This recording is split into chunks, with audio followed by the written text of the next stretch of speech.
Hello friends, మీరు చూస్తున్నారు ఆర్వీవి tech in Telugu. Friends, మా వీడియోస్ కనుక మీకు నచ్చినట్లయితే తప్పకుండా సబ్స్క్రైబ్ చేసుకోండి. ఈరోజు టాపిక్ ఏంటంటే, మీరు ఇంటి దగ్గర ఉండే మీరు కేవలం మీ దగ్గర ఒక 50,000 ఉంటే సరిపోతుంది. మీరు వడ్డీ కంటే ఎక్కువగా అయితే సంపాదించుకోవచ్చు ఈ యాప్ ద్వారా అయితే. నేను చెప్పే యాప్ ద్వారా అయితే మీరు వడ్డీ కంటే ఎక్కువైతే సంపాదించుకోవచ్చు. అలాగే దాంట్లో ఈ యాప్‌లో ఏంటంటే మీరు రీచార్జ్ చేసుకోవచ్చు, అలాగే విత్‌డ్రా కూడా చేసుకోవచ్చు, అలాగే ట్రాన్స్‌ఫర్ కూడా చేసుకోవచ్చు. ఈ యాప్ పేరు వచ్చేసి పే నియర్ బై. ఈ యాప్ అయితే ఆల్రెడీ నేను 8 ఇయర్స్ నుంచి అయితే వాడడం అయితే జరుగుతుంది. దీంట్లో అయితే ఎటువంటి ప్రాబ్లమ్స్ అయితే లేవు. దీంట్లో ఫీచర్స్ అయితే చాలా కూడా ఎక్స్‌ట్రా కూడా యాడ్ చేయడం అయితే జరిగింది. దీంట్లో మనం పాన్ కార్డ్‌లు అప్లై చేసుకోవాలన్నా దానికి లాగిన్ కూడా ఉంటుంది దీంట్లో కావాలనుకుంటే. అలాగే బస్ టికెట్స్, అలాగే ట్రైన్ టికెట్స్, ఇంకా మిగతా ఎక్సెట్రా అయితే చాలా అయితే ఉన్నాయి. వాటి గురించి అయితే మీకు ఈరోజు పూర్తిగా అయితే ఈ వీడియోలో అయితే తెలియజేస్తాను నేను. అయితే ముందుగా అయితే ప్లే స్టోర్‌లోకి వెళ్ళండి. ప్లే స్టోర్‌లోకి వెళ్ళిన తర్వాత పే నియర్ బై యాప్ అని ఉంటుంది. ఆ పే నియర్ బై యాప్ అయితే ఇన్‌స్టాల్ చేసుకోండి. పే నియర్ బై అని ఎంటర్ చేయండి. పే నియర్ బై ఎంటర్ చేసిన తర్వాత క్లిక్ చేయండి. క్లిక్ చేసిన తర్వాత ఈ పే నియర్ బై యాప్ ఉంది కదా! అదైతే ఇన్‌స్టాల్ అయితే చేసుకోండి.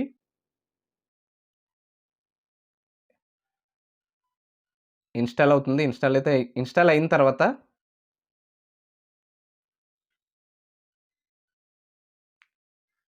కాసేపు అయితే వెయిట్ చేయండి. ఇన్‌స్టాల్ అయితే అవుతుంది. ఇన్‌స్టాల్ అయిన తర్వాత ఓపెన్ అయితే చేసుకోండి. ఓపెన్ చేసుకున్న తర్వాత యాప్ అయితే మీకు ఇలా చూపిస్తుంది డిస్‌ప్లే. ఆల్రెడీ నేను లాగిన్ అయితే ఉన్నాను కదా! లాగిన్ అయితే నేను ఎంటర్ చేస్తున్నాను. Pay near by app open అయిన తర్వాత మీకైతే ఇలా చూపిస్తుంది. చూపించిన తర్వాత కింద ఇక్కడ ఏఈపీఎస్ అని ఉంది చూడండి. ఈ ఏఈపీఎస్ అయితే దీని ద్వారా అయితే మనం విత్‌డ్రా అయితే చేసుకోవచ్చు. వేరే వాళ్ళ బ్యాంక్ అకౌంట్ ద్వారా అయితే మన అమౌంట్ అయితే తీయవచ్చు. మనకి దానికి సంబంధించి అయితే మనకు బయోమెట్రిక్ ఫింగర్ అయితే ఉండాలి మన దగ్గర. వాళ్ళ ఫింగర్ ఏస్తే మనకి వాళ్ళ అకౌంట్‌లో అమౌంట్ అయితే తీయొచ్చు ఈ ఏఈపీఎస్ ద్వారా. ఇక్కడ మైక్రో ఏటీఎం అని చూడండి. ఈ మైక్రో ఏటీఎం అయితే మనం ఏటీఎం మిషన్ అయితే కొనుక్కోవాలి ఒకటి. ఒక 4,000, 5,000 నుంచి అయితే ఉంటుంది. ఆ ఏటీఎం మిషన్ కొనుక్కున్న తర్వాత మినీ ఏటీఎం అది. ఆ ఏటీఎం మిషన్‌లో ఏంటంటే మనకి ఏటీఎంలో మనం ఎలా తీస్తామో అలాగే మన మినీ ఏటీఎం ద్వారా కూడా అమౌంట్ అయితే తీయొచ్చు. అలాగే వాళ్ళ అకౌంట్ ద్వారా అయితే. తర్వాత ఇక్కడ మనీ ట్రాన్స్‌ఫర్ ఉంది చూడండి. మనీ ట్రాన్స్‌ఫర్ అయితే మనం వేరే వాళ్ళ అకౌంట్‌కి అయితే అమౌంట్ పంపించాలనుకుంటే ఈ మనీ ట్రాన్స్‌ఫర్ ద్వారా అయితే అమౌంట్ పంపించొచ్చు. ఇంకా ఒకవేళ కావాలనుకుంటే షాపింగ్ కూడా చేసుకోవచ్చు. ఇంకా కిందకి స్క్రోల్ అయితే చేయండి. పైన చూడండి ఇక్కడ మొబైల్ రీచార్జ్‌లు ఉన్నాయి చూడండి. ఒకవేళ మనం మొబైల్ రీచార్జ్‌లు చేసుకోవాలనుకుంటే మొబైల్ కూడా రీచార్జ్ కూడా చేయవచ్చు. దీనికి మనకి కమిషన్ కూడా ఇస్తాడాడు. అలాగే డీటీహెచ్ రీచార్జ్‌లు కూడా చేయొచ్చు. దానికి కూడా సంబంధించి అయితే మనకి కమిషన్ కూడా ఇస్తాడు. ఆల్ డీటీహెచ్ రీచార్జ్‌లు కూడా చేసుకోవచ్చు. అలాగే మొబైల్ రీచార్జ్‌లు కూడా మొత్తం ఎనీ రీచార్జ్ అయితే చేయొచ్చు. అలాగే కిందకి పాన్ కార్డ్ సంబంధించి చూడండి ఇక్కడ. ఈ పాన్ కార్డ్ సంబంధించి మనం పాన్ కార్డ్‌లు ఎవరికైనా అప్లై చేయాలనుకున్నా సరే మనం అప్లై అయితే చేయొచ్చు ఇక్కడ దీని ద్వారా అయితే. అలాగే కింద ఎల్ఐసీ ఉంది చూడండి. ఎల్ఐసీ పాలిసీలు కూడా మనం అప్లై చేయొచ్చు. అలాగే ఇన్సూరెన్స్‌లు కూడా కట్టొచ్చు దీని ద్వారా అయితే. ఇక్కడ చూడండి ఇన్సూరెన్స్ అని ఉంది కదా! అలాగే మన కార్ ఇన్సూరెన్స్‌లు కట్టొచ్చు. అలాగే టూ వీలర్ ఇన్సూరెన్స్‌లు ఉంటాయి కదా! అయి కూడా మనం అప్లై చేయొచ్చు. అలాగే మనం ఎవరికైనా కట్టాలనుకున్నా కూడా ఇన్సూరెన్స్‌లు అయితే కట్టొచ్చు. కిందకి స్క్రోల్ చేసిన తర్వాత ట్రైన్ చూడండి. ట్రైన్ టికెట్ కూడా బుక్ చేసుకోవాలనుకుంటే ట్రైన్ టికెట్ కూడా బుక్ చేసుకోవచ్చు. అలాగే ఫ్లైట్ టికెట్లు కూడా బుక్ చేసుకోవచ్చు. ఎవరికైనా బుక్ చేయాలన్నా బుక్ చేయొచ్చు. ఇంకా కింద చూడండి లోన్స్ ఉన్నాయి కదా! మనకు పర్సనల్ లోన్స్ కావాలనుకుంటే పర్సనల్ లోన్స్ కూడా తీసుకోవచ్చు. అలాగే మనం ఏమైనా బిల్డింగ్‌లు కానీ, లేకపోతే వేరే షాపులు ఉంటాయి కదా! షాప్‌లో ఏమైనా ప్రాపర్టీ లోన్‌గా పెట్టుకొని మనం లోన్ అయితే తీసుకోవచ్చు. కింద గోల్డ్ లోన్ కూడా తీసుకోవచ్చు. మనం గోల్డ్ అయితే అప్పుగా పెట్టుకొని గోల్డ్ లోన్ కూడా తీసుకోవచ్చు. అలాగే మనకు బిజినెస్ ఉందనుకోండి. ఒకవేళ మనం ఏమైనా షాప్ బిజినెస్ ఉంటే ఆ బిజినెస్ ద్వారాతో కూడా మనం లోన్ అయితే తీసుకోవచ్చు. అలాగే మనకి ఎక్స్‌ట్రా ఎర్న్ అయితే మనం ఇంకా వేరేగా చేసుకోవచ్చు. అలాగే గవర్నమెంట్ సంబంధించి మనకేమైనా సర్టిఫికేట్స్ ఉంటాయి కదా! ఆ సర్టిఫికేట్స్ కూడా మనం దీంట్లో అయితే అప్లై చేసుకోవచ్చు. కొన్నైతే అప్లై చేసుకోవచ్చు. అలాగే కరెంట్ అకౌంట్‌లు, అలాగే ఉద్యమ ఆధార్ రిజిస్ట్రేషన్‌లు కూడా మనం దీని ద్వారా అయితే మనం చేసుకోవచ్చు. తర్వాత ఏంటంటే పైకి స్క్రోల్ చేయండి. పైన స్క్రోల్ చేసిన తర్వాత ఇక్కడ చూడండి మొబైల్ పీఓఎస్ అని ఉంది చూడండి. కేవలం మనం వైఫై ద్వారా అయితే మనకు వైఫై ఉందనుకోండి. ఇంక ఇది కూడా అంతే. సాఫ్ట్ పీఓఎస్ ఉంది కదా! ఆ వైఫై ద్వారా అయితే మనం డైరెక్ట్ మన పిన్ నంబర్ కొట్టకుండా మన అమౌంట్ అయితే తీయొచ్చు. అలాగే ఇక్కడ ఆధార్ పే అని ఉంది చూడండి. ఆధార్ పే ద్వారా కూడా అమౌంట్ అయితే తీయొచ్చు మనం. అలాగే క్యూఆర్ కోడ్ ద్వారా కూడా అమౌంట్ అయితే తీయొచ్చు. ఒకవేళ మనకి ఈ యాప్ ద్వారా ఏమైనా ప్రాబ్లమ్ వచ్చిందనుకోండి. ఈ ప్రాబ్లమ్ వస్తే ఇక్కడ మై రిపోర్ట్ అని ఉంది చూడండి. ఈ మై రిపోర్ట్ అయితే క్లిక్ చేసుకోవచ్చు. ఒకవేళ మనకి డైలీ సేల్స్ ఉంటాయి కదా! ఆ డైలీ సేల్స్ కూడా చూపిస్తుంది ఇక్కడ. మనం డైలీ ఎంత చేసాం సేల్స్ అనేది. అలాగే మనీ మనీ ట్రాన్స్‌ఫర్ ఉంటుంది కదా! మనీ ట్రాన్స్‌ఫర్ డైలీ మనం ఎంత చేసామన్నది కూడా చూపిస్తుంది. అలాగే మనం ఎవరెవరికి పంపించామనేది కూడా చూపిస్తుంది ఇక్కడ మనీ ట్రాన్స్‌ఫర్‌లో. అలాగే రీచార్జ్ రిపోర్ట్ ఉంది చూడండి. ఈ రీచార్జ్ రిపోర్ట్‌లో కూడా మనం ఎంతమందికి రీచార్జ్‌లు చేసాం అనేది కూడా చూపిస్తుంది. అలాగే కమిషన్ మనకెంతొచ్చింది అనేది కూడా చూపిస్తుంది. ఇక్కడ ఆధార్ ఏటీఎం ట్రాన్సాక్షన్ రిపోర్ట్ ఉంది కదా! దీంట్లో కూడా అంతే. మన ఆధార్ ఏటీఎం ద్వారా మనం వేరే బ్యాంక్ నుంచి మనం అమౌంట్ ఎంత తీసామనేది చూపిస్తుంది. దాని ద్వారా మనకి ఎంత కమిషన్ వచ్చిందని కూడా చూపిస్తుంది. అలాగే బిల్ పేమెంట్స్ ఉంటాయి కదా! టాటా డీటీహెచ్‌లు, వేరే ఎల్ఐసీ ఇన్సూరెన్స్‌ల బిల్లులు ఉన్నాయి కదా! వాటికి సంబంధించి మనకు డీటెయిల్స్ ఇక్కడైతే చూపిస్తుంది. ఇక్కడ ట్రైన్ టికెట్లు మనం ఎవరెవరు బుక్ చేసాం, దాని ద్వారా మనకి కమిషన్ ఎంతొచ్చిందనేది కూడా చూపిస్తుంది. అలాగే షాపింగ్ ఏమైనా చేసినా సరే, అలాగే క్యూఆర్ ద్వారా మనం ఏమైనా స్కాన్ చేసిన అమౌంట్ ఎంతొచ్చిందనేది కూడా చూపిస్తుంది దీంట్లో. అలాగే ఇక్కడ ఆధార్ పే ద్వారా కూడా మనకి అమౌంట్ ఎంతొచ్చిందనేది చూపిస్తుంది. ఇంకా ఇన్సూరెన్స్ మనం ఎవరెవరికి కట్టాం, అలాగే మనం ఏమేమి ఇన్సూరెన్స్‌లు అప్లై చేసాం అనేది కూడా చూపిస్తుంది. ఇక్కడ క్రెడిట్ కార్డ్ రిపోర్ట్ ఉంది చూడండి. క్రెడిట్ కార్డ్ బిల్లులు ఉంటాయి కదా! మనం క్రెడిట్ కార్డ్ బిల్ కట్టాలనుకుంటే కూడా దీని ద్వారా అయితే మనం కట్టుకోవచ్చు. ఆ క్రెడిట్ కార్డ్ బిల్ కట్టిన బిల్లు మనం బిల్ అయితే తీసుకోవచ్చు. ఇక్కడ చూపిస్తుంది మనకి బిల్లు. అలాగే మైక్రో ఏటీఎం రిపోర్ట్స్ ఉన్నది కదా! మన ఏటీఎం ద్వారా అయితే మన అమౌంట్ ఎంతెంత తీసాము, రోజుకి ఎంత ఏటీఎం అమౌంట్ ఎంత తీసాము అనే డీటెయిల్స్ అయితే పూర్తిగా అయితే చూపిస్తుంది. ఇక్కడ ఎంపీఎస్ ద్వారా కూడా మనం మరి ఎంత తీసామనే అమౌంట్ అనేది కూడా చూపిస్తుంది ఇక్కడ. ఏ దీంట్లో ప్లస్ ఏంటంటే మనకి ఏ బ్యాంక్ అయినా సరే మనం అమౌంట్ అయితే తీయొచ్చు కస్టమర్‌ది. దీని ద్వారా అయితే మనకు కమిషన్ అయితే పొందొచ్చు.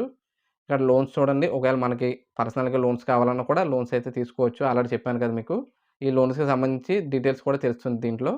అలాగే ఎన్ఎస్‌డిఎల్ పాన్ కార్డ్‌కి సంబంధించి మనం అప్లై చేస్తాం కదా వేరే వాళ్ళకి.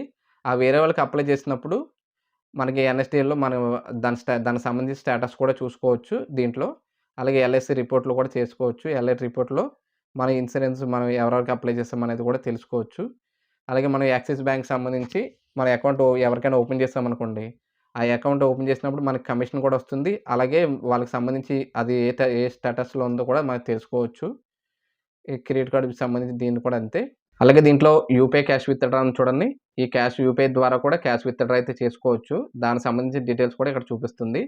ఇక్కడ అదర్ డీటెయిల్స్ ఉన్నాయి చూడండి. ఈ అదర్ డీటెయిల్స్‌లో ఏంటంటే మన అకౌంట్ స్టేట్‌మెంట్ తీసుకోవచ్చు. అకౌంట్ స్టేట్‌మెంట్ మన ఏ డేట్ నుంచి ఏ డేట్ వరకు కావాలనుకుంటే మనకు డౌట్ ఉందనుకోండి. ట్రాన్సాక్షనల్ డౌట్ ఉంటే మనం స్టేట్‌మెంట్ అయితే తీసుకోవచ్చు. అలాగే ట్రావెల్‌కి సంబంధించి కూడా అలాగే స్టేట్‌మెంట్ లెడ్జర్ కూడా తీసుకోవచ్చు.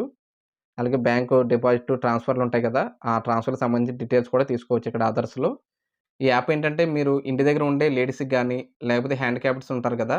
వారికి గాని అయితే బాగా ఎక్కువగా అయితే ఉపయోగపడుతుంది. కేవలం మీరు ఒక 50,000 అయితే పెట్టుబడి అయితే పెడితే సరిపోతుంది. మీరు వడ్డీ కంటే ఎక్కువైతే సంపాదించుకోవచ్చు మీరు. నాకు తెలిసి అయితే ఒక 20,000, 30,000 అయితే తక్కువలో తక్కువ ఒక 15,000 అయితే సంపాదించుకోవచ్చు. దీని ద్వారా అయితే ఈ యాప్ ద్వారా అయితే వీటిలో అయితే అన్నీ ఉన్నాయి కదండీ!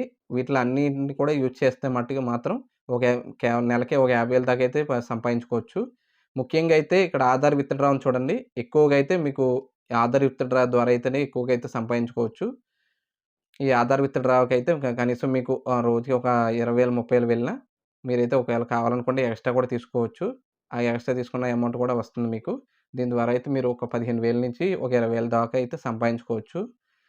కేవలం ఇది ఇంటి దగ్గర ఉండే వాళ్ళకి ఒక్కడే కాదు. ఒకవేళ షాపుల్లో మనం ఆల్టర్‌నేట్‌గా అయితే పెట్టుకోవాలంటే పెట్టుకోవచ్చు. ఫ్యాన్సీ షాపులు గాని, లేకపోతే మొబైల్ షాపులో ఉంటారు కదా! ఆ మొబైల్ షాపుల వాళ్ళు కానీ ఎవరైనా సరే అయితే పెట్టుకోవచ్చు. ఇది ఆల్టర్‌నేటివ్ ఎక్స్‌ట్రా అమౌంట్ కింద అయితే మనకు వస్తుందిది. ఈ పaynearbyకి సంబంధించి ఒక లాగిన్ ఐడీ అయితే ఉంటుంది. ఆ లాగిన్ ఐడీ అయితే వాళ్ళే డిస్ట్రిబ్యూటర్ అయితే ప్రొవైడ్ చేస్తారు మనకి. తర్వాత మనం ఆ పాస్వర్డ్‌లు అయి అయితే మనం లాగిన్ అయిన తర్వాత అయితే మార్చుకోవచ్చు. దీనికి సంబంధించి అయితే ఒక రూ. 1000 నుంచి 1,500 లేకపోతే కొన్ని ఏరియాలో అయితే 2,000 కూడా తీసుకుంటారు లాగిన్ ఐడీకి సంబంధించి. ఈ 2,000 ప్లస్ బయోమెట్రిక్ ఒక 3,000 2,500 అనుకోండి. అలాగే మినీ ఏటీఎం ఉంటుంది కదా! మినీ ఏటీఎంకి ఒక 4,000 ఇంచుమించు ఒక 15,000 అలా పెట్టుబడి పెడితే మీరైతే మీ స డైలీ అయితే ఒక అమౌంట్ అయితే డైలీ ఒక 200, 300 అయితే సంపాదించుకోవచ్చు. అలాగే ఎక్కువ అనుకుంటే మొత్తం దాంట్లో సంబంధించి యాప్‌కి సంబంధించి మొత్తం డీటెయిల్స్ మొత్తం అన్నీ మనం చేసామనుకోండి. దానికి సంబంధించి ఒక 15,000 లేకపోతే ఒక 20,000, 30,000 కూడా సంపాదించుకునే అవకాశం అయితే ఉంటుంది. ఎక్కువగా అయితే విత్‌డ్రా ద్వారా అయితే మనం ఎక్కువ అమౌంట్ అయితే సంపాదించుకోవచ్చు. ఎక్కువ దాని మీద అయితే ఫోకస్ అయితే చేయండి. మీరు అమౌంట్ అయితే ఎక్కువగా ఉంచుకునేలా అయితే చూసుకోండి. ఖచ్చితంగా అయితే రోజుకి ఒక 50,000 ఒక 30,000 ఉంచుకోండి. మీరు ఒకవేళ కావాలనుకుంటే ఎక్స్‌ట్రా కూడా అమౌంట్ అయితే తీసుకోవచ్చు. దీనికైతే బ్యాంక్ అకౌంట్ కూడా ఉండాలి. ఖచ్చితంగా అయితే బ్యాంక్ అకౌంట్ ఉండాలి. అలాగే మనకు ఆధార్ లింక్ అయితే ఉండాలి. అలాగే మొబైల్ నంబర్ కూడా లింక్ అయ్యి ఉండాలి. ఎందుకంటే మెసేజ్‌లయి రావాలి కదా మనకి. అది కూడా గుర్తుపెట్టుకోండి ఖచ్చితంగాను. ఆల్రెడీ ఫీచర్‌లయితే మనకి ఫేస్ స్కాన్ బట్టి కూడా అమౌంట్ అయితే ఇచ్చుకోవచ్చు. దా దాని ఫేస్ స్కాన్‌కి సంబంధించి ఆ టూల్ కూడా కొనుక్కుంటే అదొక 3000, 4000 ఉంటుంది. అలా దీని ద్వారా అయితే మనం అమౌంట్ అయితే సంపాదించుకోవచ్చు. ఎక్స్‌ట్రా మనీ అయితే సంపాదించుకోవచ్చు. ఎక్కువగా ఇంటి దగ్గర ఉండే వాళ్ళకి, అలాగే నేను చెప్పాను కదా! ఆల్రెడీ హ్యాండిక్యాప్డ్ వాళ్ళకైతే మనకి ఇదైతే యూజ్ యూజ్ అవుతుంది. దీనికి సంబంధించి అయితే మీకు పెయినర్‌కి సంబంధించి కస్టమర్ కేర్ నంబర్ అయితే ఇస్తాను మీకు. మీకు లోకల్‌లో మీకు డిస్ట్రిబ్యూటర్‌కి సంబంధించి డిస్ట్రిబ్యూటర్ నంబర్ అయితే వాళ్ళిస్తారు. ఆ డిస్ట్రిబ్యూటర్‌ని అప్రోచ్ అయితే మీరు ఆ డిస్ట్రిబ్యూటర్ డీటెయిల్స్ చెప్పిన తర్వాత డిస్ట్రిబ్యూటరే మీ ఇంటికొచ్చి అయితే మీకు పెయినర్‌కి సంబంధించి మొత్తం ఫుల్ డీటెయిల్స్ అయితే మీకు చెప్పడం అయితే జరుగుతుంది. ఒకవేళ మీకు కావాలనుకుంటే బయోమెట్రిక్ కూడా వాళ్ళే సప్లై చేస్తారు. అమౌంట్ తీసుకొని. అలాగే మినీ ఏటీఎం కూడా వాళ్ళే సప్లై చేస్తారు. దీనికి సంబంధించి అయితే మనకు కావాల్సింది మొబైల్ కావాలి. అలాగే బయోమెట్రిక్ కావాలి. అలాగే మినీ ఏటీఎం అయితే ఉండాలి. అంతే సరిపోతుంది.